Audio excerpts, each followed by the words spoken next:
तो welcome to profit Laddu. तो करते हैं आज न्यूज़ की शुरुआत। सबसे पहले मार्केट का ओवरव्यू ले लेते हैं। मार्केट के ओवरव्यू में जैसे इंडियन मार्केट को देख लेते हैं। जैसे निफ्टी आपको दिख ही रहा है 0.17% की हरे निशान के साथ बंद हुआ है। इवन सेंसेक्स और बैंक निफ्टी दोनों ही लाल निशान के साथ में, कोई ज़्यादा बढ़ोतरी नहीं है, बिल्कुल एक नॉर्मल चीज़ है। यूनाइटेड स्टेट्स का जो मार्केट है उसे देख लेते हैं। डाउ फ्यूचर्स हरे निशान के साथ, नैस्डैक हरे निशान के साथ, डाउ 2% की गिरावट के साथ, S&P 500 जो होता है 0.36 की हरे निशान के साथ बंद हुआ।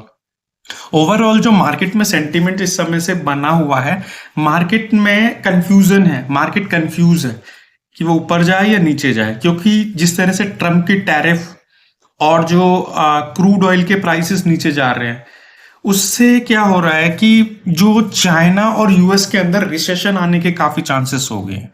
जिसमें दो न्यूज आई हैं सामने, जिसमें उसने बताया हुआ है कि जो चाइना और यूएस के अंदर रिसेशन किस तरह से आने की कगार पे है।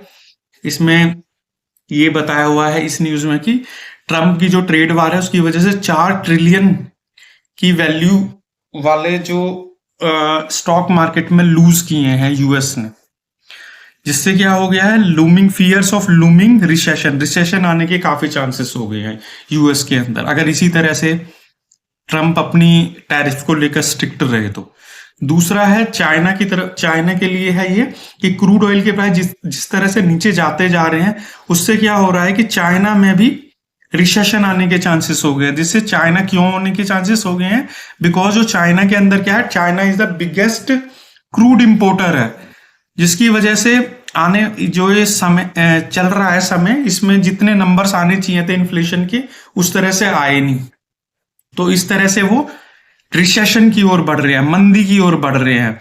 जिससे क्या हो रहा है कि उन्होंने एक्सपेक्टेड था कि जो रिसेशन है, जो रिसेशन वाले नंबर्स हैं, वो below 0 for the first time in 13 months में सबसे नीचे चले गए हैं, showcasing persistent pressures, deflationary pressures create हो रहा है। चलते हैं अगली खबर की ओर, जिसमें है जो म्यूचुअल फंड हाउसेस है उनका काफी नुकसान हुआ है इंडसइंड बैंक की तरफ से, क्योंकि इंडसइंड बैंक का जो शेयर है काफी 20% तक डिक्रीज हुआ है। जिससे कि जो बड़े बड़े म्यूचुअल फंड हाउसेस हैं जो उसमें हिस्सेदार थे, जिनका इन्वेस्टिंग था उसमें, जैसे ICICI प्रूडेंशियल म्यूचुअल फंड्स हैं, ये लगभग 3700 करोड़ की वैल्यूएशन था इनका इसमें, और HDFC म्यूचुअल फंड्स हैं जिनका 3500 करोड़ लगा हुआ था, इन्वेस्टेड था। SBI म्यूचुअल फंड 3000 करोड़ का स्टेक था। ये ऐसा इसलिए हो रहा है कि ये जो शार्प डिक्लाइन है, disclosure of the 2.4% impact on in net worth, उनकी नेटवर्थ पे 2.4% का इम्पैक्ट पड़ा हुआ है because of the valuation in the derivative transactions के वैल्यूएशन में चेंजेस आए हैं, जिस वजह से उनकी ओवरऑल जो नेटवर्थ है उस पर लगभग 2.5% का इम्पैक्ट पड़ा, और जिससे कि बड़े बड़े जो FIIs हैं उनमें सेलिंग करके निकल गए उसमें से, और स्टॉक नीचे की तरफ गिरने लग गया।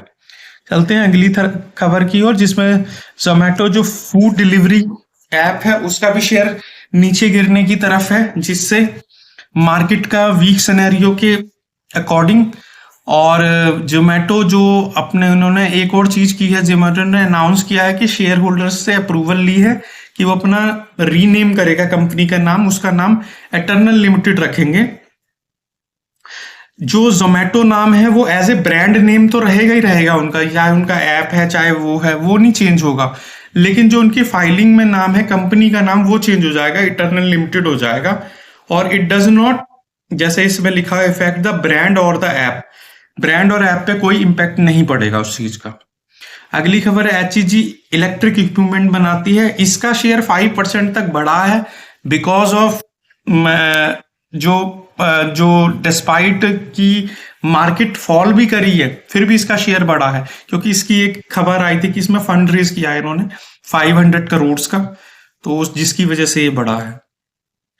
फिर अगली खबर है आर्केड डेवलपर्स की, जिसमें 4% एज प्रमोटर एक्वायर्स, प्रमोटर्स ने एक्वायर किए हैं 4%, जिसमें 1 लाख इक्विटी शेयर्स जो कि 0.05% की हिस्सेदारी ली है, जिससे कि शेयर बीएससी पर 4.4% का गेन मिला है उसे।